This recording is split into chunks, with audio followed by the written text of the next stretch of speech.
பிரியமானவர்களே, இந்த காலை வேளையில் இந்த டெலிவரி நிகழ்ச்சி மூலமாக உங்களை சந்திக்கிறது நாங்கள் மிகுந்த மகிழ்ச்சி அடைகிறோம். ஒவ்வொரு நாளும் கர்த்தர் கிருபையாய் நம்மளை காத்து அற்புதமாய் வழி நடத்துகிற அவருடைய கிருபைக்காக, அவருடைய இரக்கங்களுக்காக நாம் தேவன் நன்றி செலுத்துவோம். இம்மட்டுமாய் அவர் கொடுத்த எல்லா கிருபைகளுக்காக, இரக்கங்களுக்காக நாம் தேவன் நன்றி உள்ளவர்களாக இருப்போம். கர்த்தர் பெரிய காரியங்களை செய்வாராக. இந்த நாளிலும் நம்ம எல்லாரும் கண்களை மூடி இந்த நாளை நாம் கர்த்தருடைய சமூகத்தில் ஒப்பு கொடுத்து நம்ம எல்லாரும் ஜெபிப்போம். கர்த்தர் இந்த நாளை ஆசீர்வாதமாக்கி தருவாராக. நம்ம எல்லாரும் ஜெபிப்போமா? நன்றி ஆண்டவரே, இந்த அருமையான வேலைக்காய் சோத்திருக்கிறோம். ஆண்டது நாளை ஆசீர்வதித்து ஆண்டவரே, இந்த நாளில் கால வேளையிலே கத்தாவே எங்கள் கிருபையாய் கத்தாவே எழும்ப வைத்தீர், அதற்காய் சோத்திருக்கிறோம். இந்த நாளுக்கு தேவையான கிருபையில் எங்களுக்கு தருவீராக. விசேஷமாய் கத்தாவே இந்த கால வேளையிலே உம்மை நோக்கி நாங்கள் பார்க்கிறோம். ஆண்டவரே கத்த இந்த நாளிலே கத்த உம்முடைய கரங்களை அற்புதமாய் தாங்கட்டும், எங்களை அற்புதமாய் வழி நடத்தட்டும். இதுவரைக்குமாய் நடத்தின தேவன் இனிமேல் நடத்த உண்மை உள்ள தேவனாய் இருக்கிறீர். ஆண்டவரே இதுவரைக்குமாய் எங்களை கொண்டு வந்தீர், அதற்காய் சோத்திருக்கிறோம். ஆண்டவரே கத்த இன்னும் பெரிய காரியங்களை எங்கள் வாழ்க்கையில் செய்ய வேணுமா ஜெபிக்கிறேன். ஆண்டவரே விசேஷமாய் கத்தாவே இந்த நாளிலே கத்தாவே பாடுகிற பாடல்களை ஆசீர்வதிங்க, தியானங்களை ஆசீர்வதிங்க. ஆண்டவரே எங்களுக்கு பிரயோஜனமாய் மாற்றுவீராக. நீர் அப்படியே செய்வதற்காய் சோத்திருக்கிறோம். இந்த காலவெளியிலே கத்தாவே உண்மையே நாங்கள் நோக்கி பார்க்கிறோம். ஆண்டவரே கத்தாவே கண்கள் உண்மையை நோக்கி பார்க்கிறது. இந்த காலவெளியிலே கத்தாவே நன்றியோடு கத்தாவே உண்மை நாங்கள் துதிக்கிறோம். ஆமென், சோத்திரிக்கிறோம். ஆமென். எல்லாரும் சேர்ந்து பாடுவோம். ஆமென். ஹல்லேலூயா. நன்றி ஆண்டவர், நன்றி அப்பா. எனக்குத்தாசை வரும் பர்வதம் நேராயின் கண்களை ஏறெடுப்பே. எனக்குத்தாசை வரும் பர்வதம் நேராயின் கண்களை ஏறெடுப்பே. வானமும் பூமியும் படைத்த வல்ல தேவனிடமிருந்தே, வானமும் பூமியும் படைத்த வல்ல தேவனிடமிருந்தே, எண்ணுக்கடங்கா நன்மைகள் வருவே என் கண்களே நெடுப்பே. எண்ணுக்கடங்கா நன்மைகள் வருவே என் கண்களே நெடுப்பே.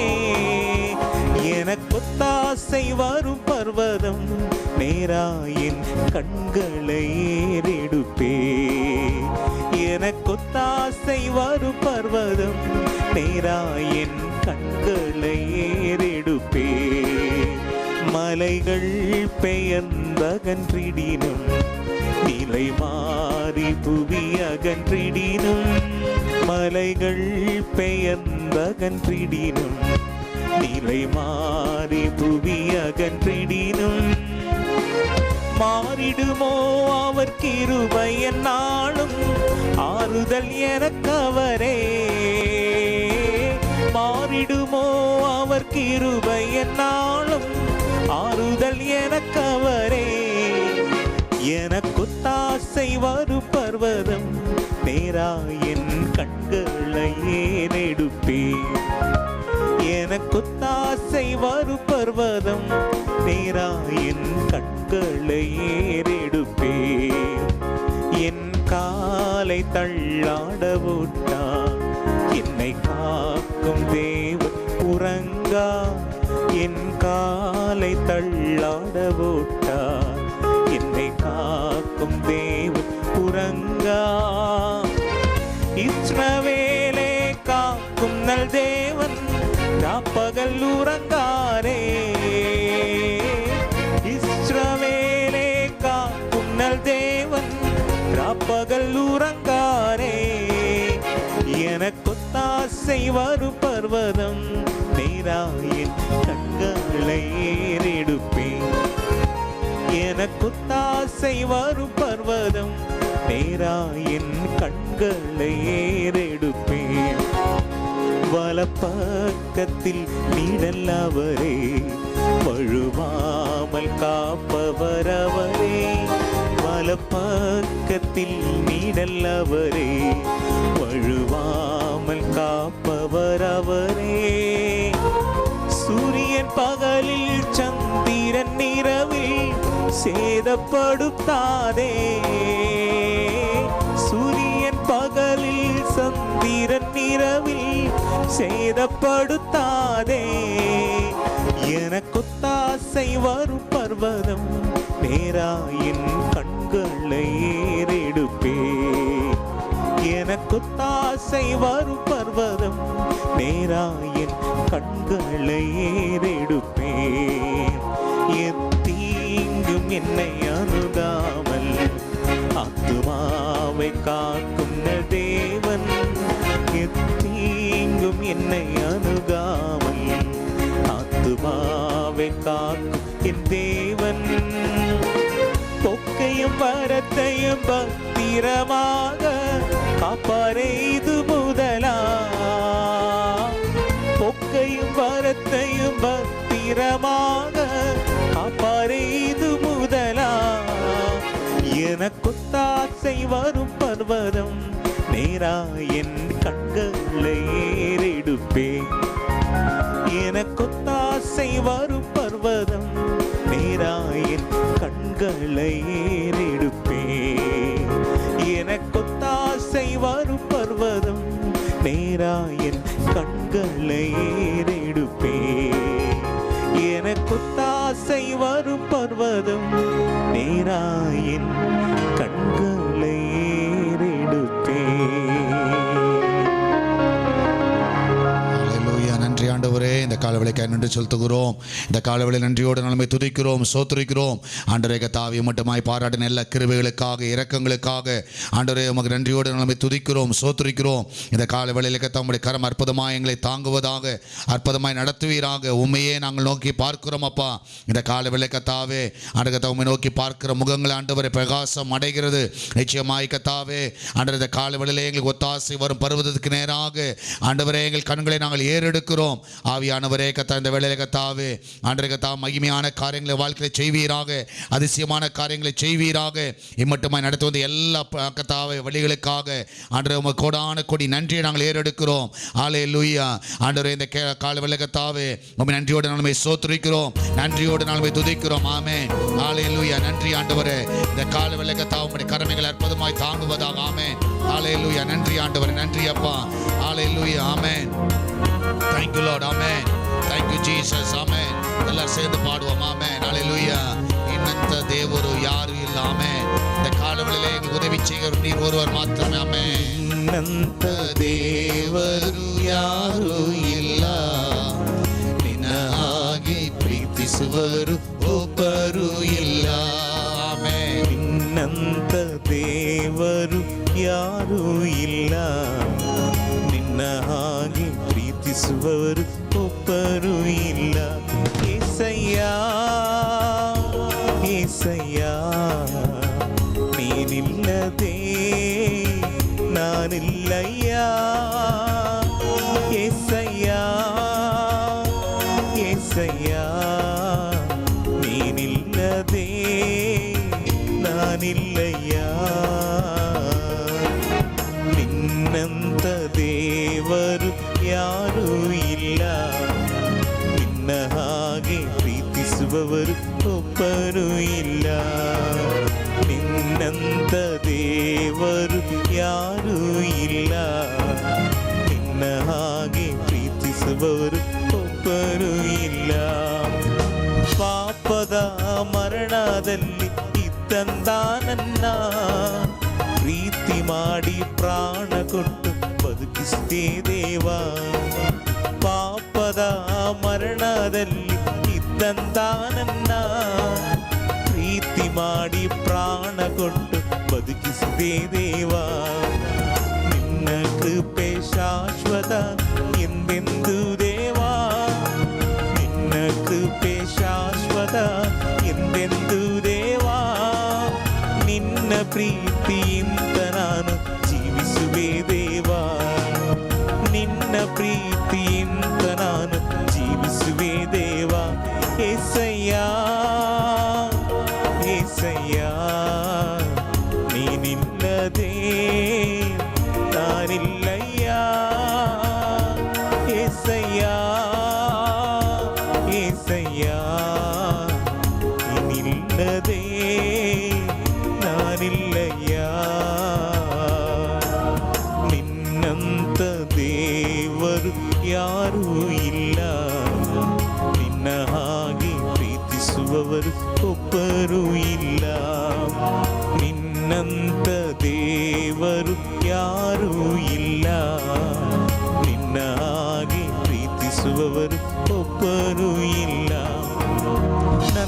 ಜೀವಿತವೆಲ್ಲವನ್ನು ತಿಳಿದಿರುವೆ ನೀನು. ನನ್ನಯ ಕುರಿತು ಹಿತವಾಗಿ ಚಿಂತಿಸುವೆ ನೀನು. ನನ್ನಯ ಜೀವಿತವೆಲ್ಲವನ್ನು ತಿಳಿದಿರುವೆ ನೀನು. ನನ್ನಯ ಕುರಿತು ಹಿತವಾಗಿ ಚಿಂತಿಸುವೆ ನೀನು. ನಿನ್ನಯ ಕರದಿ ಹಿಡಿದು ನನ್ನ ನಡೆಸಿರುವೆ ದೇವಾ. ನಿನ್ನಯ ಕರದಿ ಹಿಡಿದು ನನ್ನ ನಡೆಸಿರುವೆ ದೇವಾ. ನನ್ನ ಸಹಾಯ ನನ್ನ ಬಂಡೆ ನೀನೇ ಸಯ್ಯ. ನನ್ನ ಸಹಾಯ ನನ್ನ ಬಂಡೆ ನೀನೇ ಸಯ್ಯ. ಏಸಯ್ಯ ಏಸಯ್ಯ, ನೀನಿಲ್ಲದೆ ನಾನಿಲ್ಲಯ್ಯ. ಏಸಯ್ಯ ಏಸಯ್ಯ, ನೀನಿಲ್ಲದೆ ನಾನಿಲ್ಲಯ್ಯ. ನಿನ್ನಂತ ದೇವರು ಯಾರೂ ಇಲ್ಲ. ನಿನ್ನ ಹಾಗೆ ಪ್ರೀತಿಸುವವರು ಒಬ್ಬರು ಇಲ್ಲ. ನಿನ್ನಂತ ದೇವರು ಯಾರೂ ಇಲ್ಲ. ನಿನ್ನ ಹಾಗೆ ಪ್ರೀತಿಸುವವರು ಒಬ್ಬರು ಇಲ್ಲ. ಕಷ್ಟಗಳಲ್ಲಿ ದುಃಖಗಳಲ್ಲಿ ಜೊತೆಯಾಗಿರುವವನು, ರೋಗದಲ್ಲಿ ಸಂಕಟದಲ್ಲಿ ಬಲವ ಕೊಡುವವನು. ಕಷ್ಟಗಳಲ್ಲಿ ದುಃಖಗಳಲ್ಲಿ ಜೊತೆಯಾಗಿರುವವನು, ರೋಗದಲ್ಲಿ ಸಂಕಟದಲ್ಲಿ ಬಲವ ಕೊಡುವವನು. ಕೊರತೆಗಳನ್ನು ನೀಗಿಸುವವನು ನೀನೇ ಸಯ್ಯ. ಕೊರತೆಗಳನ್ನು ನೀಗಿಸುವವನು ನೀನೇ ಸಯ್ಯ. ಸೋಲುಗಳಲ್ಲಿ ಜಯವನ್ನು ಕೊಡುವ ದೇವಾ ನೀನಯ್ಯ. ಸೋಲುಗಳಲ್ಲಿ ಜಯವನ್ನು ಕೊಡುವ ದೇವಾ ನೀನಯ್ಯ. ಏಸಯ್ಯ ಏಸಯ್ಯ, ನೀನಿಲ್ಲದೆ ನಾನಿಲ್ಲಯ್ಯ. ಏಸಯ್ಯ ಏಸಯ್ಯ, ನೀನಿಲ್ಲದೆ ನಾನಿಲ್ಲಯ್ಯ. ನಿನ್ನಂತ ದೇವರು ಯಾರೂ ಇಲ್ಲ. ನಿನ್ನ ಹಾಗೆ ಪ್ರೀತಿಸುವವರು ಒಬ್ಬರು ಇಲ್ಲ. ನಿನ್ನಂತ ದೇವರು ಯಾರೂ ಇಲ್ಲ. ನಿನ್ನ ಹಾಗೆ ಪ್ರೀತಿಸುವವರು ಒಬ್ಬರು ಇಲ್ಲ. ನಿನ್ನಂತ ದೇವರು ಯಾರೂ ಇಲ್ಲ. ನಿನ್ನ ಹಾಗೆ ಪ್ರೀತಿಸುವರು ಒಬ್ಬರು ಇಲ್ಲ. ನಿನ್ನಂತ ದೇವರು ಯಾರೂ ಇಲ್ಲ. ನಿನ್ನ ಹಾಗೆ ಪ್ರೀತಿಸುವರು ಒಬ್ಬರು ಇಲ್ಲ. ஹல்லேலூயா. நன்றி ஆண்டவரே. இந்த காலவெல்லை கர்த்தாவே உம்முடைய கரத்திற்காக நன்றி செலுத்துகிறோம் ஆண்டவரே. எங்களை வழிநடத்துகிறவரே நம்மை சோத்திரிக்கிறோம் ஆண்டவரே. இந்த காலவெல்லை கர்த்தா ஒவ்வொருவரையும் பலப்படுத்துவீராக. ஆண்டவரே, உம்மை தவிர எங்களுக்கு வேறு யாரும் இல்லப்பா. இந்த காலவெளியில் எங்களை பலப்படுத்தக்கூடியவர், எங்களை சுகப்படுத்தக்கூடியவர், எங்களை வழிநடத்தக்கூடியவர், எங்கள் பலவீனங்கள் எல்லாம் நீக்கக்கூடியவர், எங்கள் துக்கங்கள் எல்லாம் மறைய செய்கிறவர் ஆண்டவரே. தேவைகள் எல்லாம் சந்திக்கிறவர் ஆண்டவர். உம்மை தவிர ஒருவரும் இல்லை ஆண்டவரே. இந்த காலவெளியில் கர்த்தாவுடைய பிள்ளையுடைய வாழ்க்கையில கர்த்தாவே எல்லா நன்மைகளை கர்த்தாவே ஆண்டவரே கர்த்தாவே நீ செய்யவிடுமா ஜெபிக்கிறேன். இந்த காலவெளியில் கர்த்தாவுடைய கிருபையினால் அவர்களை முடிசூட்டுவீராக. உம்முடைய இரக்கங்களினால் முடிசூட்டுவீராக. உம்முடைய நன்மையினால் முடிசூட்டுவீராக. இந்த காலவெளியில் கர்த்தா ஒவ்வொருவரையும் ஆசீர்வதிங்கப்பா. ஒவ்வொருவரையும் பலப்படுத்த விடுமா ஜெபிக்கிறேன். உம்முடைய கிருபை இந்த பிள்ளைகளை தாங்க விடுமா ஜெபிக்கிறேன். உம்முடைய கிருபை எங்களை வழிநடத்துவதாக. இந்த காலவெளியில் கர்த்தாவே உம்முடைய கிருபையினால் ஒவ்வொருவரையும் ஆண்டவரே இந்த வேளை மூடுவீராக. உம்முடைய பிள்ளைகளை ஆசீர்வதிங்க ஆண்டவரே. ஆமென். ஹல்லேலூயா. இதுவரைக்கும் தாங்க அந்த கிருபைக்காக வழி நடத்தின அந்த கிருபைக்காய் சோத்திரிக்கிறோம். ஆமென். ஹல்லேலூயா. நன்றி ஆண்டவர். நன்றி அப்பா. ஆமென். கிருபை இதே தேவ கிருபை இதே. எல்லாரும் பாடுவோம். கிருபை இதே தேவ கிருபை இதே தாங்கி நடத்தியதே. ஆமென். இயேசுவிலே பொன்னேசரிலே ஆக மகிழ்ந்தே நாம் ஆனந்திப்போம். ஆமென். இயேசுவிலே பொன்னேசரிலே ஆக மகிழ்ந்தே நாம் ஆனந்திப்போம். ஆருயிர அன்பராய் எங்களுடனே ஜீவிய பாதையிலே இயேசு பரன் ஆருயிர் அன்பராய் எங்களுடனே ஜீவிய பாதையிலே அனுதினமும் வழி நடந்தே அவரது நாமத்தில் காத்தனரே அனுதினமும் வழி நடந்தே அவரது நாமத்தில் காத்தனரே கிருபையிதே தேவ கிருபையிதே கிருபையிதே தேவ கிருபையிதே தாங்கி நடத்தியதே இயேசுவிலே பொன்னே சரிலே அகமகிழ்ந்தே நாம் ஆனந்திப்போம் இயேசுவிலே பொன்னே சரிலே அகமகிழ்ந்தே நாம் ஆனந்திப்போம் அன்பின் அகலமும் நீளம் உயரமும் ஆழவும் அறிந்துணர அனுகிரகித்தாம் அன்பின் அகலமும் நீளம் உயரமும் ஆழவும் அறிந்துணர கிறிஸ்துவிலே ஒரு மனையா சிருஷ்டித்தை நிறுத்தினார் அவர் சுதனா கிறிஸ்துவிலே ஒரு மனையா சிருஷ்டித்தை நிறுத்தினார் அவர் சுதனா கிருபையிதே தேவ கிருபையிதே கிருபையிதே தேவ கிருபையிதே தாங்கி நடத்தியதே இயேசுவிலே பொன்னே சரிலே அகமகிழ்ந்தே நாம் ஆனந்திப்போம் இயேசுவிலே பொன்னே சரிலே அகமகிழ்ந்தே நாம் ஆனந்திப்போம் நல்ல போராட்டம் போராடி ஜெயித்தேன் நித்திய ஜீவனை நான் பற்றிடவே நல்ல போராட்டம் போராடி ஜெயித்தேன் நித்திய ஜீவனை நாம் விசுவாசத்தில் நிலைத்திடுவோம் அசையாது அழைப்பினை காத்துக் கொள்வோம் விசுவாசத்தில் நிலைத்திடுவோம் அசையாது அழைப்பினை காத்துக் கொள்வோம் கிருபையிதே தேவ கிருபையிதே கிருபையிதே தேவ கிருபையிதே தாங்கி நடத்தியதே இயேசுவிலே பொன்னே சரிலே அகமகிழ்ந்தே நாம் ஆனந்திப்போம் இயேசுவிலே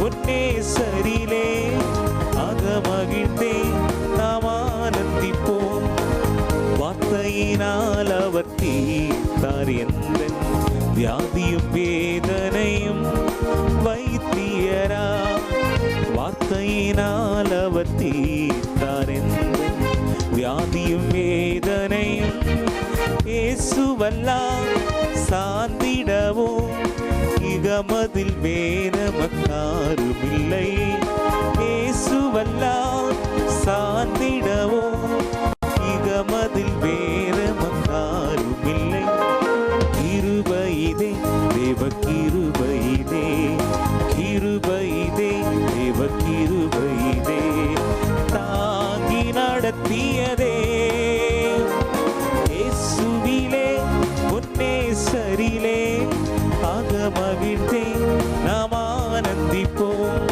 இயேசுவிலே பொன்னே சரிலே அகமகிழ்ந்தே நாம் ஆனந்திப்போம் இயேசுவிலே பொன்னே சரிலே அகமகிழ்ந்தே நாம் ஆனந்திப்போம் இயேசுவிலே பொன்னே சரிலே அகமகிழ்ந்தே நாம் ஆனந்திப்போம். அல்லேலூயா. ஆண்டவரே நன்றியுடன் நம்மை துதிக்கிறோம் சோத்திரிக்கிறோம். இந்த கால வேளையில தாமுடைய கிருபை எங்களை தாங்குவதற்காக எங்களை வழி நடத்துவதற்காக உமக்கோட ஆணக்கூடி நன்றியை நாங்கள் ஏறெடுக்கிறோம் அப்பா. இந்த கால வேளையில ஒவ்வொரு பிள்ளைகளையும் ஆசீர்வதிங்க. உங்களுடைய கிருபையினால் எங்களை தாங்குனீர் வழி நடத்தினீர். ஆண்டவரே கத்தா இந்த கால வேளையில கத்தாவே நன்றியோடு நம்மை துதிக்கிறோம் சோத்திரிக்கிறோம்.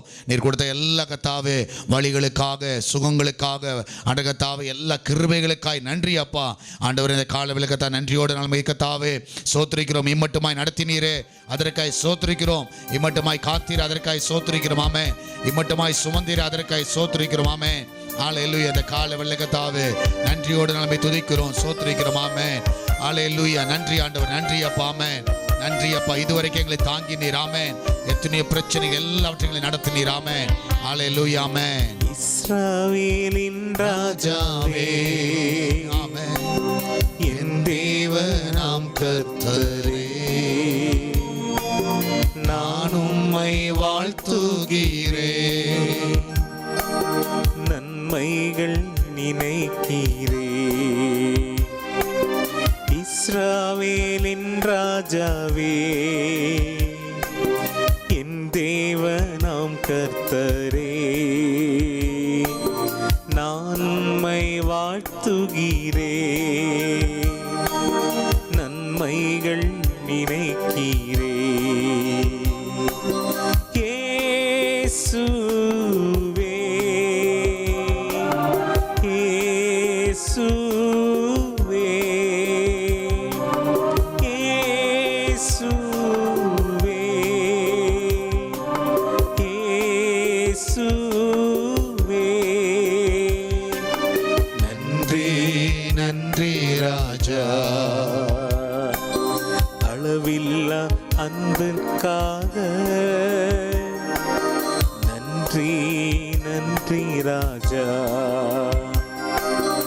அளவில்லா அன்பிற்காக. திருக்கரம் என்னை தாங்கி கடும் பிரச்சனைகளிலோ முன்னேறி செல்வதற்கு பலத்தை நீ தந்ததற்கா. எல்லாம் சொல்லுவோம். திருக்கரம் என்னை தாங்கி கடும் பிரச்சனைகளிலும் முன்னேறி செல்வதற்கு பலத்தை நீ தந்ததற்கா. இயேசுவே, இயேசுவே, இயேசுவே, இயேசுவே. நன்றி நன்றி ராஜா, அளவில்லா அன்புக்காக. நன்றி நன்றி ராஜா, அளவில்லா அன்புக்காக. எதிர்க்கிறவர் முன்பிலும் தள்ளினவர் மத்தியில் பந்தியாயத்தப்படுத்தி அன்பாக கணம் பண்ணி. எதிர்க்கிறவர் முன்பிலும் தள்ளினவர் மத்தியிலும் பந்தியாயத்தப்படுத்தி அன்பாக கனம் பண்ணி. இயேசுவே, இயேசுவே, இயேசுவே, இயேசுவே. நன்றி நன்றி ராஜா, அளவில்லா அன்பிற்காக. நன்றி நன்றி ராஜா, அளவில்லா அன்பிற்காக. நன்றி நன்றி ராஜா, நன்றி ஆண்டவரே. ஆமென். அளவில்லா அன்புக்காக. நன்றி நன்றி ராஜா, ஆமென். அளவில்லா அன்பிற்காக. ஹல்லேலூயா. நன்றி ஆண்டவரே. இந்த காலவெளியில் கர்த்தர் நன்றியோடு நம்மை துதிக்கிறோம், சோத்திரிக்கிறோம். ஆண்டவரே, இதுவரைக்குமா எங்களை நடத்தினீர், அதற்காக சோத்திரிக்கிறோம். ஆண்டவரே, இந்த காலவெளியில் கர்த்தர் உம்முடைய கரங்களை அற்புதமாய் தாங்குவதாக, அற்புதமாய் நடத்துவதாக இயேசுவின் நாமத்தில் ஜெபிக்கிறோம். ஆமென், ஆமென். அல்லேலூயா. கர்த்தர் நல்லவர். கர்த்தர் இந்த நாளை காண செய்ததற்காக நாம் தேவன் நன்றி செலுத்துவோம். இந்த நாளிலே நாம் தியானிக்க போகிற காரியம், இந்த இடத்துல நீங்கள் பார்ப்பீர்கள் என்றால் இன்சல்ட். ஆமென். ஸோ இதுதான் இன்னையோடைய டாபிக். எல்லாருக்கும் ரொம்ப பிரயோஜனமான ஒரு டாபிக்னு நினைக்கிறேன். ஸோ நீங்கள் பார்த்தீங்கன்னா இன்சல்ட், அவமதிப்பு, அவமதிக்கிற காரியம். ஸோ வாயிலேருந்து போது பாருங்கள், என்ன போகுது பார்த்தீங்களா? மிசைல் போகுது எல்லாமே. வாயிலேருந்து போகிற காரியம் வந்து மோசமான மிசைல். ஏன்னா ஒருத்தனை அவமதிக்கிற காரியங்கள், ஒருத்தவங்க வந்து நீங்கள் வந்து இன்சல்ட் பண்ணுறீங்களா, அது வந்து மிகுந்த மோசமான ஒரு செயல், அவமதிக்கிற காரியங்கள். ஸோ அதை நீங்கள் வந்து இதற்கு ஆதாரமாக நாம் எடுத்துக்கொள்வோம். சங்கீதம் 86வது சங்கீதம் 17வது வசனம், சாம்ஸில் 86ல் 17 verse 17ல் நீங்கள் எடுத்துக்கொள்வீர்கள் என்றால் சங்கீதக்காரன் சொல்லுகிறான், கர்த்தாவே நீர் எனக்கு துணை செய்து என்னை தேற்றுகிறதை என் பகைவர் கண்டு வெட்கப்படும்படிக்கு, என்னை தேற்றுகிறதை என் பகைவர் கண்டு வெட்கப்படும்படிக்கு எனக்கு அனுகூலமான ஒரு அடையாளத்தை காண்பித்தருளும். இன்னொரு முறை படிக்கிறேன். கர்த்தாவே நீர் எனக்கு துணை செய்து என்னை தேற்றுகிறதை என் பகைவர் கண்டு வெட்கப்படும்படிக்கு எனக்கு அனுகூலமான ஒரு அடையாளத்தை என்ன பண்ணுமா, காண்பித்தருளும். இதான் வந்து சங்கீதக்காரன் ஜெபிக்கிற ஒரு ஜெபம். அப்போ நீங்கள் பார்த்தீங்கன்னா இந்த உலகத்தில் வந்து ஒரு கிரேட்டஸ்ட் ஹர்ட், ஒரு மோசமான ஒரு பாதிப்பு எதுனா, நம்ம வந்து மற்றவர்களால் அவமதிக்கப்படுகிற வேளையில், இல்லைன்னா அசட்டை பண்ணப்படுகிற வேளையில் அது வந்து ஒரு பெரிய ஒரு பாதிப்பை கொடுக்கும். அந்த பாதிப்பில் வந்து நீங்கள் பார்த்தீங்கன்னா ஒரு உள்ளான காயம், அந்த காயம் வந்து உண்மையாக அவ்வளோ சீக்கிரத்தில் வந்து மறையுமான்றது ரொம்ப கஷ்டம்தான். அதுலேயும் வந்து நீங்கள் பார்த்தீங்கன்னா வெளி ஆட்களை காட்டிலும், வெளி ஆட்கள் உங்களை அவமதிக்கிறத கூட நீங்கள் வந்து ரொம்ப பெருசாக எடுத்துக்க மாட்டீங்க. ஆனால் சொந்த குடும்பங்கள் உங்களை வந்து ஹர்ட் பண்ணுகிற வேளையில், உங்களை அவமதிக்கிற வேளையில் சரியா, அது வந்து கண்டிப்பாக ஒரு பெரிய ஒரு பாதிப்பை கொண்டு வரும். நீங்கள் பார்த்தீங்கன்னா ஒரு பயாலஜிக்கல் ஃபேமிலினா உங்கள் குடும்பம் ரத்த சம்பந்தமான உறவுகள் உங்களை அவமதிக்கிற வேளையில் அது ஒரு பெரிய ஒரு காயத்தை கொண்டு வரும். ஒரு ஸ்பிரிச்சுவல் ஃபேமிலி, சபையில் உங்களை வந்து அவமதிச்சாங்கன்னா, நீங்கள் போகிற சபைகளில் ஒருவேளை அதுவும் ஒரு ஃபேமிலி தான், ஒரு குடும்பமாக இருக்கிற ஆவிக்குரிய ஒரு குடும்பம் அது. ஸோ பயாலஜிக்கல் ஃபேமிலி வந்து இரத்த சம்பந்தமான ஒரு உறவு.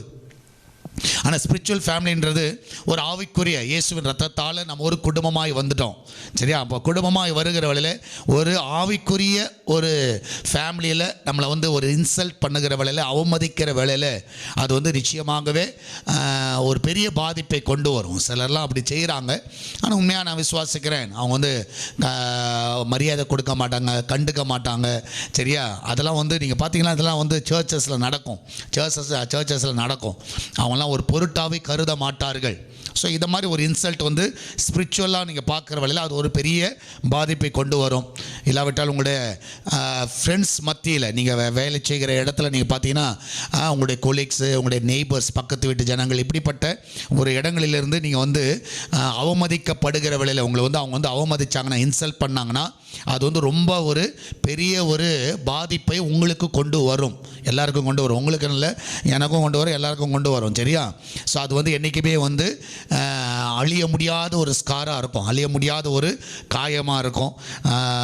அதே இது மற்ற ஸ்ட்ரேஞ்சர்ஸ், யாரோ ஒருத்தர் வழிபோக்க, யாரோ ஒருத்தர் ஊர் பேர் தெரியாத ஆள், இல்லைன்னா ஒரு மூணாவது மனுஷன் உங்களை காயப்படுத்துகிற வேளையில், அவமதிக்கிற வேளையில் அது வந்து ஒரு பெரிய இம்பேக்டை உங்கள் வாழ்க்கையில் கொண்டு வராது. அது வந்து ஒரு இன்ஃப்ளூயன்ஸை கொண்டு வராது. அது வந்து பெருசாக நீங்கள் நினைக்கவும் மாட்டீங்க. ஸோ நான் விசுவாசிக்கிறேன் இது வந்து ஒரு முக்கியமாக டீல் பண்ண வேண்டிய ஒரு காரியம். அப்போது நம்ம க்ளோஸ்டாக இருக்கிறவங்க இன்சல்ட் பண்ணும்போது அது நம்மளால் தாங்க முடியாது. மற்றவர்கள் அதை செய்கிற வழியில் நிச்சயமாகவே அதை வந்து நம்ம பெருசாக எடுத்துக்கிறது கிடையாது. அப்போ நீங்கள் பார்த்தீங்கன்னா இது வந்து நல்ல ஒரு சுபாவமும் இல்லை. இது வந்து நல்ல ஒரு சுபாவமும் இல்லை. ஏன்னா ஒருத்தர் வேதனைப்படுத்துகிற காரியங்கள் நிச்சயமாகவே ஆண்டவர் வந்து நிச்சயமாக அதை செய்கிற தேவன் அல்ல. அதனால் நீங்கள் பார்ப்பீர்கள் என்றால் அதில் வந்து நீங்கள் இந்த நிறைய காரியங்களை வந்து நீங்கள் கற்றுக்கொள்ள வேண்டும், நிறைய காரியங்களை நீங்கள் கற்றுக்கொள்ள வேண்டும். அப்படிப்பட்ட காரியங்களை நீ செய்யாமல் இருக்கிறது ரொம்ப நல்லது. சரியா? இப்போ நீங்கள் பார்ப்பீர்கள் என்றால் நீங்கள் வேதத்தில் நீங்கள் பார்த்தீங்கன்னா பழைய ஏற்பாட்டில் ரொம்ப சின்ன ஒரு புஸ்தகம் வந்து உபதியா. ஸோ ஒரே ஒரு அதிகாரம் தான். சரியா? ஒன்லி 1 சாப்டர் தான். அந்த சாப்டரில் நீங்கள் பார்த்தீங்கன்னா மொத்தமே வந்து 21 வேர்ட்ஸ் தான். ஸோ ஒரு சின்ன அதிகாரம், ஆனால் அது வந்து ரொம்ப ஆழமான சத்தியத்தை அந்த இடத்துல கர்த்தர் அந்த உபேதியா தீர்க்கதரிசி மூலமாக தேவன் வந்து ரிவீல் பண்ணியிருக்கிறார். அதில் வந்து நீங்கள் பார்த்தீங்கன்னா அது வந்து முதலாவதாக நீங்கள் பார்த்தீங்கன்னா அது வந்து sibling or brothers enmity. So 2 சகோதரர்களுக்குள்ளார இருக்கிற ஒரு பகை. அந்த ஒரே ஒரு அதிகாரத்தில் இதை நீங்கள் பார்க்கலாம். அந்த உபதியாவை குறித்து கர்த்தர் வந்து சொல்லுகிற ஒரு வார்த்தையை நீங்கள் பார்க்கலாம். ஸோ நீங்கள் பார்த்தீங்கன்னா இந்த இடத்துல வந்து 2 பேரும் சகோதரர்கள் தான். 2 பேரும் சகோதரர்கள் தான். ஆனால் 2 பேர் சகோதரர்களாக இருக்கிற வேளையில் அந்த 2 பேரில் வந்து அந்த ஏசாவோட சந்ததி, ஏசா யாக்கோபு 2 பேரை குறித்து தான் அது வந்து சொல்லப்பட்டிருக்கும். அந்த ஏசா வந்து ஏதோம் என்று அழைக்கப்படுகிறான். ஸோ நீங்கள் பார்த்தீங்கன்னா அவங்க 2 பேரும் எப்படி இருப்பாங்கன்னா அதில் வந்து அந்த ஏதோம் என்றவன் எப்படி இருப்பான்னா ரொம்ப வந்து ஒரு பகையை செலுத்துவான் யாக்கோபு மேலே, அந்த இஸ்ரவேல் மேலே. அவன் சொந்த சகோதரன் தான் இருந்தாலும் அவன் என்ன பண்ணுவான்னா அவன் மேலே ஒரு ஹர்ட்டை வந்து ஒரு டீப்பஸ்ட் ஹர்ட், ஒரு பயங்கரமான காயத்தை வந்து அவன் ஏற்படுத்துவான். இதை தான் நீங்கள் வந்து அந்த உபதியா புஸ்தகத்தில் நீங்கள் பார்க்கலாம். எப்படி ஏற்படுத்துவான்னா ஸோ அவன் நீங்கள் பார்த்தீங்கன்னா அவன் இஸ்ரவேலுடைய நிலைமையை பார்த்து அவன் என்ன பண்ணுவானா லிட்ரலாக வந்து அவன் வந்து அவங்க இஸ்ரவேலுடைய நிலைமையை பார்த்து அவன் என்ன பண்ணுவானா சந்தோஷப்படுவான். ஸோ அவங்க அழியிறதை பார்த்து அவங்கள பார்த்து ரொம்ப சந்தோஷப்படுவான். என் கூட பிறந்த சகோதரன் தான். சரியா? இஸ்ரேல் வந்து ஒரு 3வது மனுஷன் இல்லை, ஆனால் கூட பிறந்தவன் சகோதரன் வந்து அழிகிறத பார்த்து அவன் வேதனைப்படுகிற பார்த்து அவன் வந்து பாபிலோனால் அழிக்கப்படுகிறத பார்த்து யார் சந்தோஷப்படுவான்னா ஏதோம், அந்த ஏசான்னு சொல்கிறாங்களோ அவன் வந்து சந்தோஷப்படுறான். ஸோ அந்த குடும்பம் அந்த சந்ததி வந்து சந்தோஷப்படுகிறது. ஸோ அவன் வந்து என்ன பண்ணுறான்னா ஏதோ mocked Israel to his face, முகத்துக்கு நேராக என்ன பண்ணுறான்னா ஒரு காரி துப்புற மாதிரி, சரியா, ஒரு அவமதிக்கிற மாதிரி. ஸோ என்னதான் இருந்தாலும் இவங்க 2 பேர் யாருன்னா ஒரு ட்வின்ஸ். நீங்கள் ஏசாவும் யாக்கோபும் நீங்கள் பார்த்தீங்கன்னா ஒரு ட்வின் நேஷன்ஸ். 2 பேரும் நீங்கள் ஏதோமோ இஸ்ரேலும் நீங்கள் பார்த்தீங்கன்னா ஒரு ட்வின் நேஷன்ஸ். அவங்க வந்து கூட பிறந்த சகோதரர் மாதிரி ஒரு ட்வின் நேஷன்ஸாக இருந்தாங்க. ஸோ நீங்கள் பார்த்தீங்கன்னா அதான் ஜெனிசிஸில் நீங்கள் பார்ப்பீர்கள் என்றால் அவங்க வந்து யாருக்கு பிறக்கிறாங்கன்னா ஐசக்குக்கு பிறக்கிறாங்க. அப்போ நீங்கள் பார்க்கலாம் அந்த ஐசக் மூலமாக பெற்றெடுக்கப்பட்ட சந்ததி அது ஏசாவும் யாக்கோபும். ஆனால் கர்த்தர் வந்து என்ன பண்ணுறாரு, அந்த ஆபிரகாம் மூலமாக வாக்கு பண்ணினது போல் இந்த ஜேக்கப்பை யாக்கோப்பை வந்து அவர் என்ன பண்ணுறாருன்னா அவனை ஆசீர்வதித்து அவனை வந்து என்ன பண்ணுறாருன்னா அவனை வந்து ஒரு பெரிய ஜாதி ஆக்குறது மாத்திரமல்ல, அவனுக்கு வந்து ஜேக்கப் என்ற நேமை வந்து ஆண்டவர் வந்து இஸ்ரேல் என்று மாற்றுகிறார். ஸோ அப்போ இஸ்ரேல் என்பதற்கு என்னென்னா ரூலர் ஆர் சாம்பியன் அர்த்தம். ஸோ அப்போ யாக்கோபு தான் யாராக மாறுறது, ஒரு இஸ்ரவேலாக மாறுகிறார். அந்த இஸ்ரவேலாக மாறுறது மாத்திரமல்ல, அந்த நேஷனை வந்து இஸ்ரேல் என்ற தேசத்தை வந்து அவர்களுக்கு தருகிறார். ஸோ அந்த பட்டணத்தை அவர்கள் தருகிறாரு. அப்போ நீங்கள் பார்த்தீங்கன்னா ஆண்டவரால் வந்து தேர்ந்தெடுக்கப்பட்ட அபிஷேகம் பண்ணப்பட்ட முன்குறித்து கர்த்தர் கொடுத்த ஒரு காரியம் தான் இஸ்ரேல் தேசம். அது வந்து யாக்கோபு சந்ததிக்கு தேவன் தருகிறார். ஆனால் நீங்கள் பார்த்தீங்கன்னா ஏசா வந்து அவன் இன்னொரு லேண்டில் இருக்கிறான். அந்த லேண்ட் வந்து கர்த்தர் வந்து செலக்ட் பண்ண ஒரு சந்ததி கிடையாது. அது வந்து ஒரு சூசன் ஜென்ரேஷன் கிடையாது. ஸோ ஏசா வந்து கர்த்தரால் தேர்ந்தெடுக்கப்பட்டவன் கிடையாது. யாக்கோபு தான் தேர்ந்தெடுக்கப்பட்டவன். யாக்கோபு தான் இஸ்ரவேலாக இருக்கிறான். ஸோ நீங்கள் பார்த்தீங்கன்னா இந்த ஏசா வந்து இன்னொரு பக்கம் இருந்தாலும் அவன் வந்து ஒரு பிளெஸ்ஸிங், ஒரு ஆசீர்வதிக்கப்பட்ட ஒரு சந்ததி கிடையாது. அதனால தான் அவன் பேர் வந்து ஏதோம் என்று சொல்லப்பட்டிருக்கிறது. அவன் எங்கே இருக்கிறான்னா அவன் வந்து சவுத் ஈஸ்ட் ஆஃப் இஸ்ரேலுடைய இன்னொரு எல்லையில் அவன் இருக்கிறான். ஸோ ஆனாலும் என்ன பண்ணுறான்னா அவன் வந்து எப்பொழுதுமே வந்து யார் இன்சல்ட் பண்ணுறான்னா ஜேக்கப்பை இன்சல்ட் பண்ணிக்கிட்டே இருக்கிறான். அவன் வந்து ஜேக்கப்பை பார்த்து அவன் வந்து ரொம்ப காயப்படுத்திக்கிட்டே இருப்பான். ஏன்னா அவங்களுடைய நிலைமையை பார்த்து ரொம்ப வந்து கேவலமாக நினைப்பான், கேவலமாக பேசுவான். அதை நீங்கள் உபதியால் நீங்கள் பார்க்கலாம். அப்போ நீங்கள் பார்த்தீங்கன்னா பாபிலோனினால் இந்த இஸ்ரவேல், அந்த யாக்கோப்பு சந்ததிகள், அந்த இஸ்ரவேல் தேசம் வந்து அழிக்கப்படுகிற வேளையில் ஸோ இவன் வந்து என்ன பண்ணுவான்னா, இவன் வந்து அது வந்து பெருசாக அவங்கள போய் காப்பாற்றணும் அந்த மாதிரி ஒரு காரியத்தெல்லாம் இவன் செய்யவே மாட்டான். உதவி செய்யணுன்ற ஒரு எண்ணெல்லாம் வராது. ஆனால் அதற்கு பதிலாக என்ன பண்ணுவான்னா, அவன் வந்து ரொம்ப காயப்படுத்துகிறவனாக இருப்பான், ரொம்ப காயப்படுத்துகிறவனாக இருப்பான். ஸோ இப்போ பார்த்தீங்கன்னா அந்த மாதிரி ஒரு காரியம் வந்து அவனுடைய வாழ்க்கையில் நீங்கள் பார்க்கலாம். அப்போ இந்த இடத்துல நீங்கள் பார்க்கலாம், அப்போ வந்து தன்னோட கூட பிறந்த சகோதரன் காயப்படுகிற வேளையில் இன்னொருத்தன் வந்து அவனை வந்து அழிக்கிற வேளையில் அதை பார்த்து வந்து சந்தோஷப்படுகிற ஒரு ஏதோமாக இருந்தான். ஸோ அப்படிப்பட்ட ஒரு சுபாவத்தை தான் நீங்கள் பார்க்கலாம். சரியா? நிறைய டைமில் வந்து மற்றவங்க வந்து காயப்படுகிற வேளையில் நம்ம வந்து கூட பிறந்தவர்கள் வந்து எப்படியா இருப்பாங்கன்னா சப்போர்ட்டிவாக இருப்பாங்க. ஆனால் இந்த இடத்துல நீங்கள் பார்க்கலாம், இவன் வந்து சப்போர்ட்டாக இருக்கவும் மாட்டான். ஒரு கூட பிறந்தவர்களுக்கு போய் ஹெல்ப் பண்ணணும் அப்படின்ற ஒரு எண்ணம் வந்து அவனுக்கு வராது. க்ளோஸாக போய் ஹெல்ப் பண்ணணுன்ற எண்ணம் வராது. இதை தான் நீங்கள் வந்து அந்த வேர்ஸில் நீங்கள் உபதியாரில் நீங்கள் பார்த்தீங்கன்னா 1வது அதிகாரத்துலேருந்து 15வது அதிகாரம் வரைக்கும் நீங்கள் வந்து என்ன பார்க்கலான்னா, அந்த உபதியா வந்து ஏதோ அட்ரஸ் பண்ணுகிற வேளையில் நீ இப்படி இருக்கிறனால என்ன மாதிரி ஜட்ஜ்மெண்ட் உனக்கு வரும் என்பதை குறித்து, என்ன மாதிரி நியாய தீர்ப்பு உனக்கு வரும் என்பதை 1லேருந்து 15 வசனங்களை நீங்கள் பார்க்கலாம். அது மாத்திரமல்ல 16லேருந்து 21வது வசனம் வரைக்கும் நீங்கள் பார்த்தீங்கன்னா அந்த இஸ்ரவேலுக்கு ஆண்டு கொடுக்கிற ஒரு நம்பிக்கை, ஒரு தைரியம், ஒரு ஹோப்பை வந்து நீங்கள் பார்க்கலாம். அப்போ 1லேருந்து 15 வந்து இவன் இன்சல்ட் பண்ணுறனால இவனுக்கு கிடைக்கக்கூடிய தண்டனை, 16லேருந்து 21வது வசனம் வரைக்கும் நீங்கள் பார்த்தீங்கன்னா படித்து பார்த்தீங்கன்னா இஸ்ரேல் மக்களுக்கு, அதான் இஸ்ரேலுக்கு கிடைக்கிற ஒரு பெரிய ஆசீர்வாதம். ஸோ நீங்கள் பார்த்தீங்கன்னா நம்ம எப்போவுமே நல்லா புரிஞ்சுக்கிறோம், நம்ம வந்து ஒரு சொந்த குடும்பத்தில் இருக்கிறவர்கள், அது மாத்திரமில்லை ஃபேமிலியில் சர்ச் மெம்பர்ஸ், நம்ம வந்து நீங்கள் பார்த்தீங்கன்னா அந்த வேர்ஸ் 1 to 14 நீங்கள் படித்து பார்த்தீங்கன்னா நம்ம வந்து எப்படி இருக்கணும்னா ஒரு சப்போர்ட்டிவாக இருக்கணும். நம்ம வந்து சப்போர்ட்டிவாக இருக்கணும். ஏன்னா நம்மளே வந்து எதிர்ப்பு தெரிவிக்கும் பொழுது அது வந்து ஒரு பெரிய காயத்தை அது நிச்சயமாகவே நமக்கு கொண்டு வரும். நம்ம வந்து மற்றவங்களை சொந்த குடும்பமே இன்சல்ட் பண்ணிங்கன்னா, உங்கள் வீட்டில் இருக்கிறவங்களே மற்றவங்களை இன்சல்ட் பண்ணிங்கன்னா அது வந்து நிச்சயமாக ஒரு பெரிய காயம். ஏதோ வந்து அதான் செய்கிறான், தன்னோட சொந்த சகோதர குடும்பத்தை பார்த்து அவன் என்ன பண்ணுறான்னா ரொம்ப எகழுகிறான். ஆமே. ஸோ நீங்கள் பார்த்தீங்கன்னா அதை தான் நீங்கள் வசனம் 3 வேர்ஸ் 3 வந்து நீங்கள் பார்க்கலாம். அவன் வந்து இகழுகிற காரியத்தில் வந்து அந்த உபதியா 1வது அதிகாரத்தில் நீங்கள் 3வது வசனத்தில் உபதியாவில் சாப்டர் 1 வேர்ஸ் 3 நீங்கள் பார்த்தீங்கன்னா அவன் இகழுகிற காரியத்தை நீங்கள் பார்க்கலாம். இங்கே பார்க்கலாம், கண்மலை வெடிப்புகளாகி உன் உயர்ந்த ஸ்தானத்தில் குடியிருந்து என்னை தரையிலே விழத்தள்ளுகிறவன் யார் என்று உன் இருதயத்தில் சொல்லுகிறவனே உன் இருதயத்தின் அகந்தை உன்னை மோச போக்குகிறது. அப்போ இவன் இகழுகிறதுக்கு, இவன் இன்சல்ட் பண்ணுறதுக்கு ஒரு முக்கியமான ஒரு காரணம் இருக்குது. என்ன காரணம்னா இவனுக்குள் இருக்கிற ஒரு ப்ரைடு. ஸோ நிறைய டைமில் வந்து இது வந்து நீங்கள் வந்து வீட்லேயே பார்க்கலாம், கொஞ்சம் பெருமை நம்மளுக்கு இருந்ததுனாலே மற்றவங்க என்ன பண்ண ஆரம்பிச்சிடுவோம், அவமதிக்க ஆரம்பிச்சிடும்.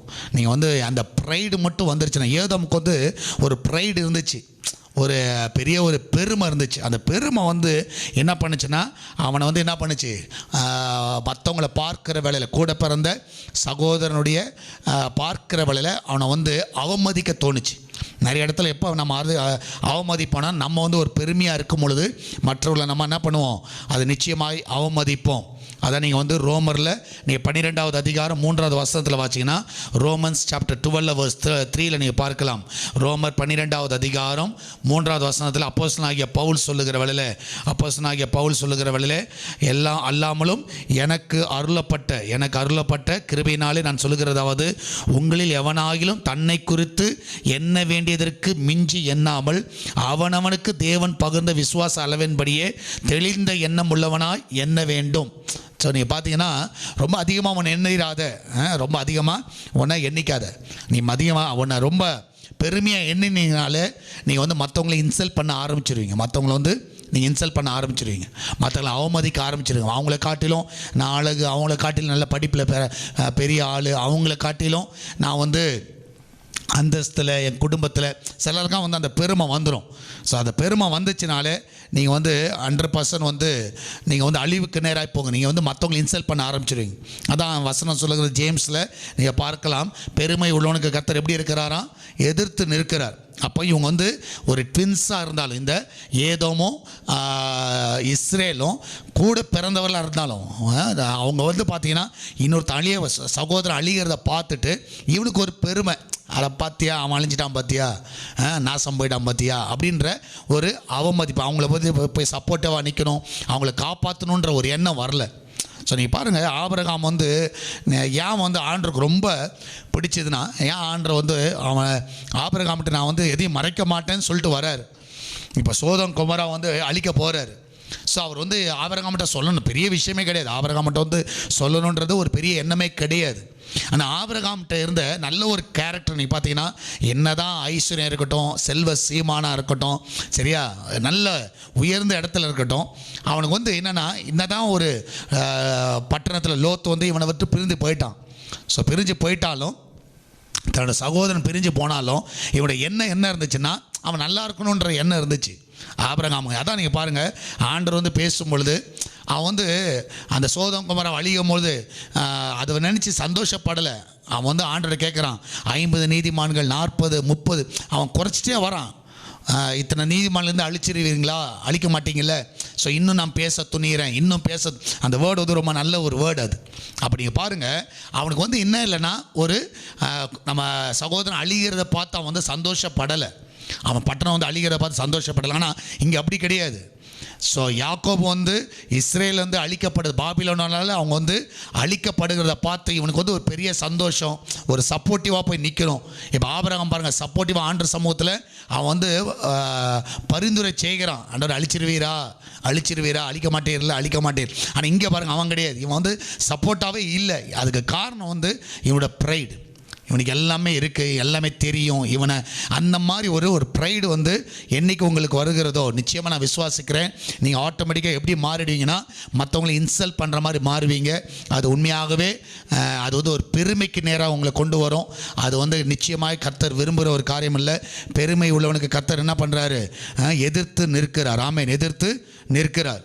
ஸோ நீங்கள் பார்க்கலாம், நீங்கள் அதனால தான் நீங்கள் பார்த்தீங்கன்னா, வேதத்தில் நீங்கள் பார்த்தீங்கன்னா, ஆண்டவராகிய இயேசு கிறிஸ்துவுக்கும் நீங்கள் பார்த்தீங்கன்னா, அவருக்கு விரோதமாக என்ன பண்ணாங்கன்னா, அநேகர் எழுப்பினார்கள், அப்போஸ் பண்ணாங்க, அவரை விரோதமாக வந்து அவரை காயப்படுத்தினார்கள், சரியா.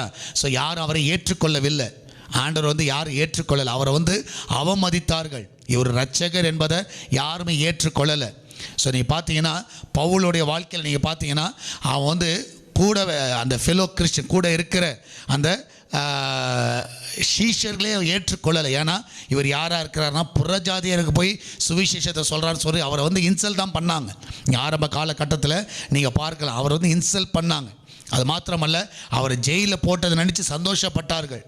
ஸோ இதெல்லாம் நீங்கள் வேதத்தில் பார்க்கல. யாருன்னா வேறு யாரும் இல்லை, ஸோ அவங்க கூட இருக்கிறவங்களே சந்தோஷப்பட்டாங்க, ஜெயிலில் போட்டாங்களே, ரொம்ப சந்தோஷம்.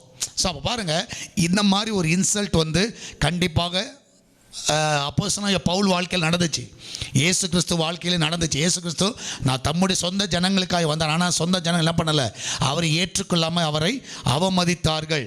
ஸோ நான் விசுவாசிக்கிறேன், சில டைம் வந்து நம்ம இப்படிப்பட்ட ஒரு பாதையில் போகிற வேளையில் நிச்சயமாகவே அது ஒரு பெரிய பாதிப்பை கொண்டு வரும், ஒரு மனசில் ஒரு பெரிய காயத்தை கொண்டு வரும். ஆனால் நான் விசுவாசிக்கிறேன், அந்த காயங்கள் எதுவாக இருந்தாலும் அதை தூக்கி போடுங்க, சரியா. உங்கள் சொந்த குடும்பங்கள் உங்களை இன்சல்ட் பண்ணாலும் நீங்கள் அதை மனசில் வச்சுக்காதீங்க, சரியா. அது என்றைக்குமே அது மனசில் வச்சிங்கன்னா அது வந்து உங்கள் வாழ்க்கையில் ஒரு பெரிய ஒரு பாதிப்பை கொண்டு வரும். அதனால் நீங்கள் அதை தூக்கி போடுங்க, கர்த்தர் பார்த்து கொள்வார், கர்த்தர் வந்து பார்த்து கொள்வார். ஸோ நீங்கள் பார்த்தீங்கன்னா, இந்த ஃபஸ்ட்டு அந்த சாப்டரில், அந்த ஒரு சாப்டரில் நீங்கள் பார்க்கலாம், ஒரு கூட பிறந்தவர்கள் ஏதோமும் வந்து இஸ்ரவேலை ஒரு எனிமியாக பார்க்குறான், ஒரு நண்பனாக பார்க்கல, கூட பிறந்தவனாக பார்க்கல, ஒரு எனிமியாக பார்க்குறான். அது மாத்திரமல்ல, ரெண்டாவது நீங்கள் பார்த்தீங்கன்னா verse 15 16 நீங்கள் பார்த்தீங்கன்னா, God will right every wrong. So நீங்கள் பார்க்கலாம், இவன் வந்து என்ன பண்ணுறான்னா எதிர்ப்பு தெரிவிக்கிறான், சரியா. அவன் வந்து இன்சல்ட் பண்ணுறான். ஆனால் நீங்கள் பார்த்தீங்கன்னா, இன்சல்ட் பண்ணுகிற காரியத்திற்கு கர்த்தர் வந்து என்ன பண்ணுறாருன்னா, கண்டிப்பாக பனிஷ்மெண்ட்டை வச்சிருக்கிறார், தண்டனையை வைத்திருக்கிறார். ஆண்டவர் எப்படியே திருத்த பார்ப்பார். Every sin will receive its reward. அது வந்து ஒரு பாவம், நீங்கள் அவமதிக்கிற காரியம் வந்து ஒரு பாவம், சரியா? அப்போ வந்து அந்த பாவத்தை வந்து ஆண்டவர் வந்து கண்டும் காணாமல் இருக்க மாட்டார். ஸோ ஒரு நாள் நிச்சயமாகவே அந்த ஜட்ஜ்மெண்ட் டேல கண்டிப்பாக நம்ம யாரெல்லாம் இன்சல்ட் பண்ணோமோ நிச்சயமாகவே அதற்கான தண்டனையை நம்ம அறுப்போம். ஸோ நம்ம பெருமையாக நம்ம இருந்து மற்றவங்களை இன்சல்ட் பண்ணுகிறோம் பார்த்தீங்களா, மற்றவங்களை இக்னோர் பண்ணுகிறோம், மற்றவங்களை காயப்படுத்துகிறோம், மற்றவங்களை ரொம்ப கேவலமாக பேசிக்கிட்டு இருக்கோம். சரியா? இது எல்லாத்துக்கும் ஜட்ஜ்மெண்ட் டேல கண்டிப்பாக இருக்குது. அது ஏன்னா அது ஒரு பாவம். சரியா? அது வந்து பாவம். அது யாராக இருக்கட்டும், உங்கள் ஃபேமிலியிலே உங்களை இன்சல்ட் பண்ணட்டும், நீங்கள் மறந்துடலாம். ஆனால் ஒரு நாள் வரும், நிச்சயமாகவே என்ன ஆகும்னா கண்டிப்பாக அதை கணக்கு கேட்பார். அதான் வந்து ஆண்டவர் வந்து ஏதோமுக்கு சொல்லுகிறார். ஆமாம், கண்டிப்பாக நான் என்ன பண்ணுவேன், நிச்சயமாகவே இது வந்து ஒரு பாவமாக இருக்குது, அதனால் அது கண்டிப்பாக ஆண்டவர் பார்வையில் அது வந்து ராங். நீங்கள் பண்ணுற காரியம் வந்து தவறு. சரியா? நீங்கள் ஒருத்தவங்களை வந்து ரொம்ப க்ளோஸாக இருக்கிறவங்க, உங்கள் ஃபேமிலி மெம்பரை நீங்கள் இன்சல்ட் பண்ணிங்கன்னா நிச்சயமாகவே ஆண்டவர் வந்து பழி வாங்குதலை அவர் எடுப்பார். அதனால் நீங்கள் அந்த பழிக்கு பழி நீங்கள் வாங்காதீங்க. அதான் அவர் சொல்கிறார், பழி வாங்குதல் எனக்குரியது, அது வந்து அவர் எடுத்துக்குவார். அதனால் உங்களை யாராவது காயப்படுத்துகிறாங்களா, அவமதிக்கிறாங்களா, உங்களை இன்சல்ட் பண்ணுறாங்களா, நீங்கள் வந்து என்ன பண்ணாதீங்க, அந்த பழிக்கு பழி செய்யாதீங்க. அதை வந்து கர்த்தர் பார்த்துக்கொள்வார். நீங்கள் என்ன பண்ணுங்கன்னா கண்டிப்பாக பொறுமை அமைதியாக இருங்க. அவர் வந்து நியாயம் செய்கிற தேவன், நிச்சயமாக அதற்கு நியாயம் செய்வார். அந்த வசனத்தில் நீங்கள் அதை பார்க்கலாம். ஏதோமுக்கு அவர் நியாய தீர்ப்பு நாளில் அவனை நியாயம் தீர்க்கிறார். அவனுக்கு நியாய தீர்ப்பு உண்டு, கண்டிப்பாக உண்டு.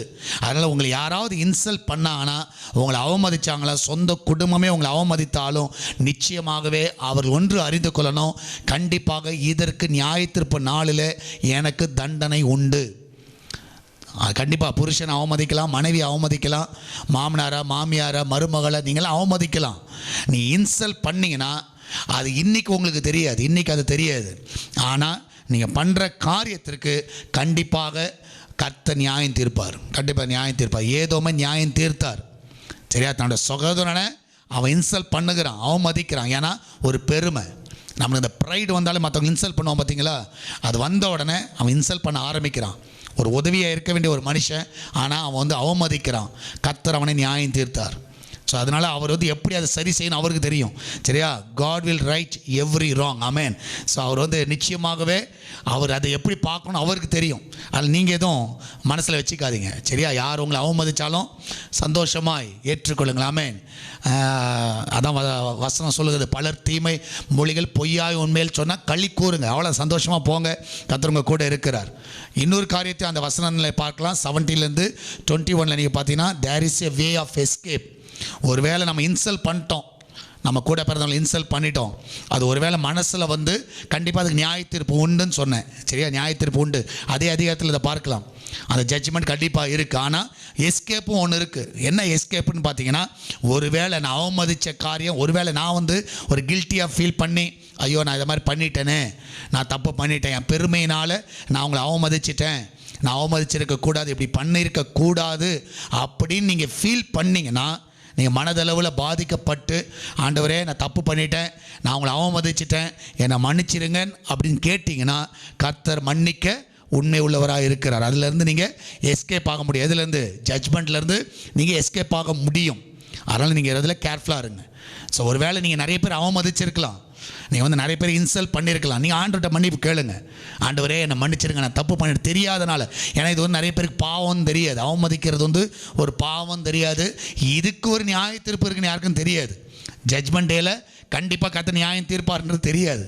ஆனால் இன்றைக்கி அந்த உபதியா புஸ்தகம் ரொம்ப 3 காரியங்களை ரொம்ப அழகாக அதை வெளிப்படுத்தும். முதல்ல வந்து அவன் வந்து சொந்த சகோதரனை ஒரு எனிமியாக பார்க்குறான், ஏன்னா அவன்கிட்ட இருக்கிற ப்ரைடு. ஸோ ரெண்டாவது நீங்கள் பார்த்தீங்கன்னா, அவன் பண்ணுற காரியத்திற்கு நிச்சயமாகவே ஜட்ஜ்மெண்ட் இருக்குது. கர்த்தர் வந்து அவனை நிர்மூலமாக்குகிறார் வசனம் இருக்குது. அவனை அழிச்சே போட்டார். ஸோ அது வந்து ஜட்ஜ்மெண்ட்டில் இருக்குது. ஸோ மூன்றாவதாக நீங்கள் பார்த்தீங்கன்னா, ஒரு எஸ்கேப்பு ஆண்டவர் வச்சிருக்கிறார். சரி, ஓகே, ஏதோ தெரியுதோ தெரியாமல் பண்ணிட்டியா, நீ உண்மையாகவே மனம் திரும்புவாய் என்றால் உண்மையாகவே கர்த்தர் என்ன பண்ணுறாரு, அந்த மன்னிக்க உண்மை உள்ள தேவனாக இருக்கிறார். ஸோ நீ வந்து அந்த அவங்கள வந்து அக்செப்ட் பண்ணிக்கிறேன், நான் மன்னிச்சிக்கிறேன், உங்களை நான் ஏற்றுக்கொள்ளுகிறேன், இனிமேல் நான் காயப்படுத்த மாட்டேன்னு சொல்லி நீங்கள் தீர்மானம் எடுத்தீங்கன்னா, நிச்சயமாகவே கர்த்தர் வந்து என்ன பண்ணுறாருன்னா உங்களை மன்னிக்க உண்மையுள்ள தேவனாக இருக்கிறார். ஆமென். அதனால் ஏதோமை மன்னிக்க அவர் உண்மையாக உள்ள தேவனாக இருக்கிறார்.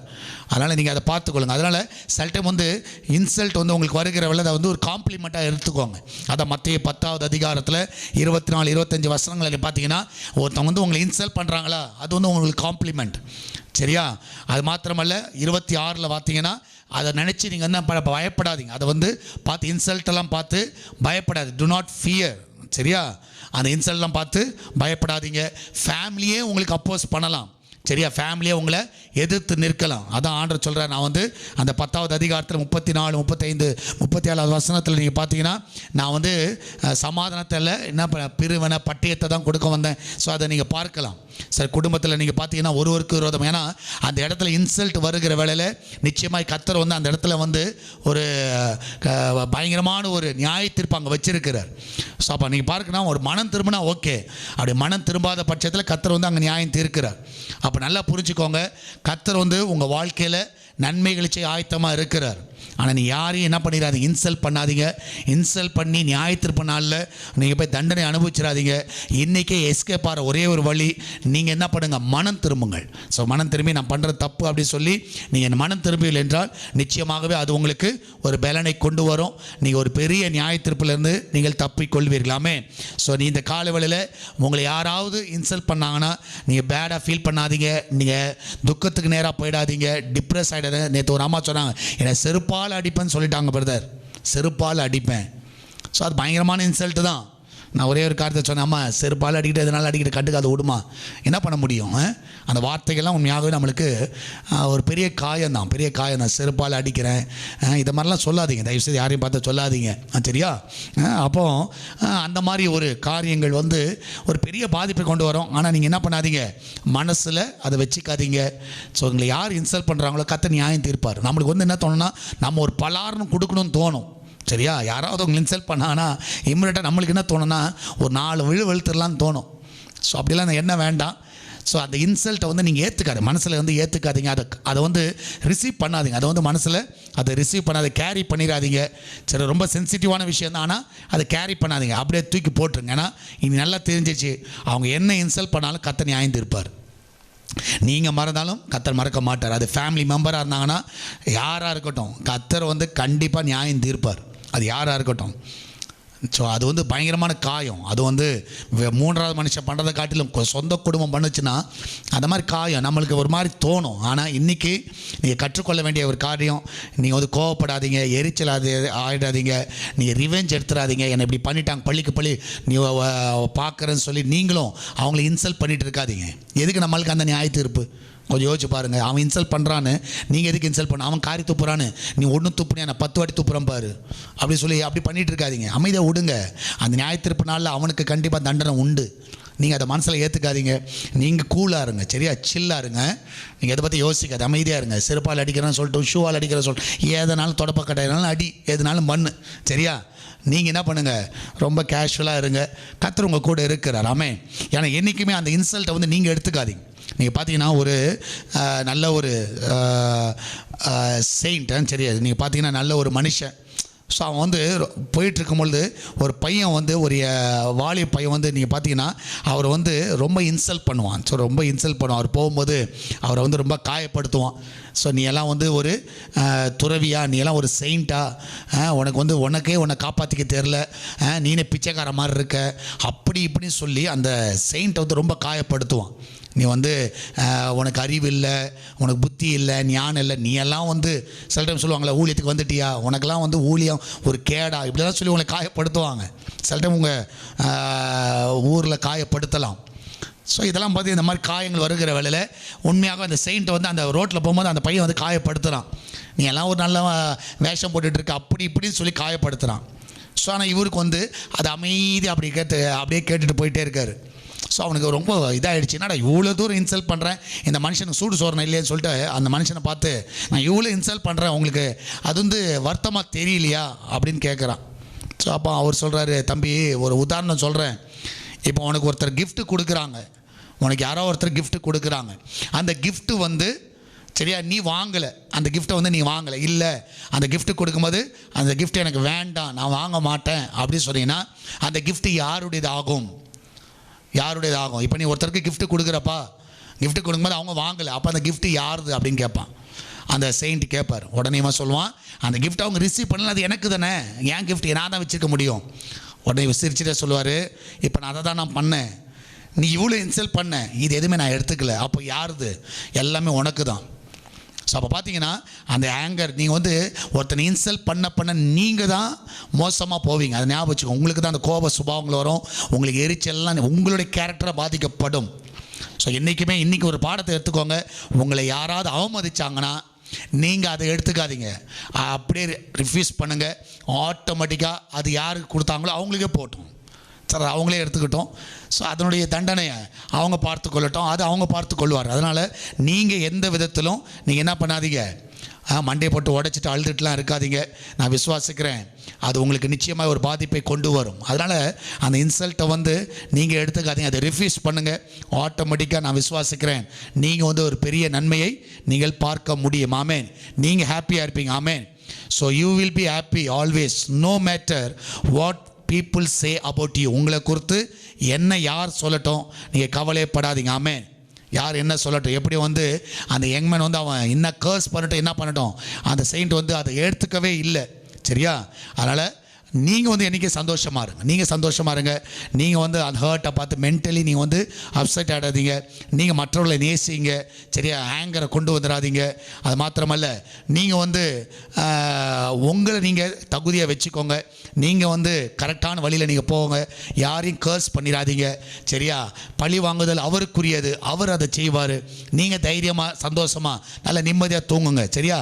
இன்றைக்கி யாரெல்லாம் இன்சல்ட் வாங்கியிருக்கீங்க தெரியல, செருப்பால் அடிக்கிறேன், சுவால் அடிக்கிறேன், சரியா, ஊழியஞ்சேரி, அந்த மாதிரிலாம் எல்லாம் நிறைய காரியங்கள் கேட்டிருக்கலாம். ஆனால் இன்றைக்கி நீங்கள் சந்தோஷமாக இருங்க. ஏனென்றால் உங்களை இன்சல்ட் பண்ணவங்க உங்கள் கூட பிறந்தவர்கள், உங்கள் கூட இருக்கிறவர்கள், உங்கள் கூட வாழ்கிறவர்கள். அது ரொம்ப பெரிய காயம்.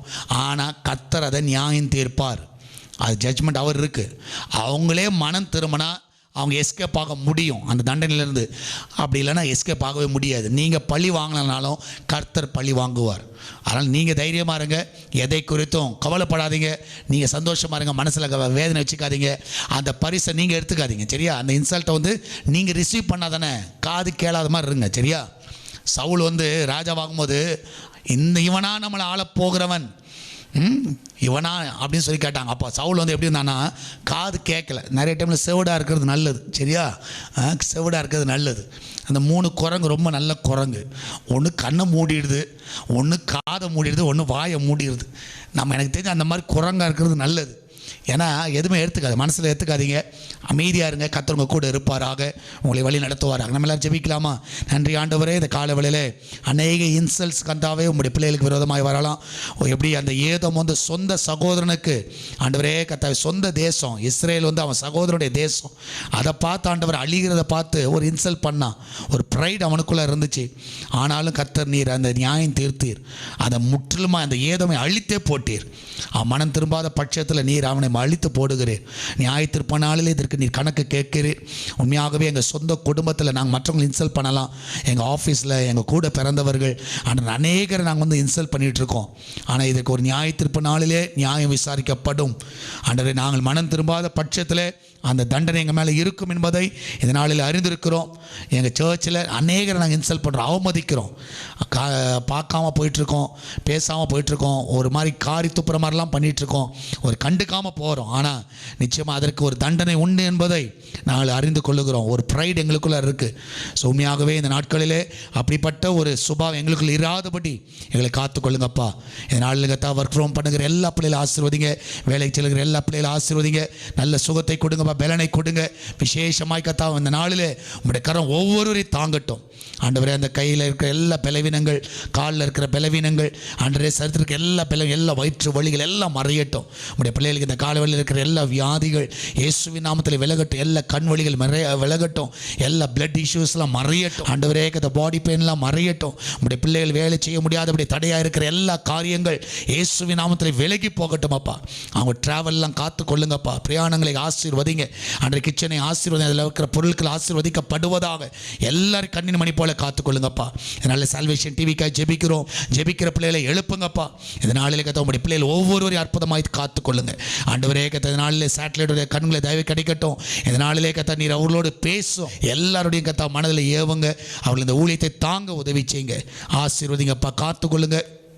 மகிமையான காரியங்களை செய்யும். என்னால் பர்த்டே வெட்டிங் அனுசரித்து கொண்டாடுற எல்லா பிள்ளைகளும் ஆசீர்வதிங்க. இயேசுவின் நாமத்தில் ஜெபிக்கிறோம். ஆமேன், ஆமேன். பிரியமானவர்களே, கர்த்தர் உங்க கூட இருக்கிறார். தைரியமா இருங்க. எதை குறித்து கவலைப்படாதீங்க. கர்த்தர் பெரிய காரியங்கள் செய்வார். உங்களை யாராவது இன்சல்ட் பண்ணாங்கன்னா இன்றைக்கி நல்லா ஒன்று புரிஞ்சுக்கோங்க. நீங்கள் அதை ஏற்றுக்காதீங்க. ஏற்றுக்கலைன்னா அது அவங்களுக்கு தான் அது போகும். அதனால் நீங்கள் கவலைப்படாதீங்க. நீங்கள் சந்தோஷமாக இருங்க. எந்த ஒரு மனசில் கவலைப்படாட்டு உங்களை நீங்களே அழிச்சிக்காதீங்க. கர்த்தர் உங்களுக்கு கூட இருக்கிறார். யார் என்ன சொல்லட்டும், காதை மூடிட்டு நீங்கள் பாட்டுக்க போங்க. காது கேளாத மாதிரி இருங்க. கர்த்தர் உங்களை ஆசீர்வதிப்பாராக. எல்லா இன்செட்லேருந்து உங்களை வெளியே கொண்டு வருவாராக. அந்த காயங்கள் எல்லாம் மறைய செய்வாராக. கர்த்தர் உங்களை ஆசீர்வதிப்பாராக. கர்த்தர் உங்களோடு கூட வந்து வழி நடத்துவார். God bless you.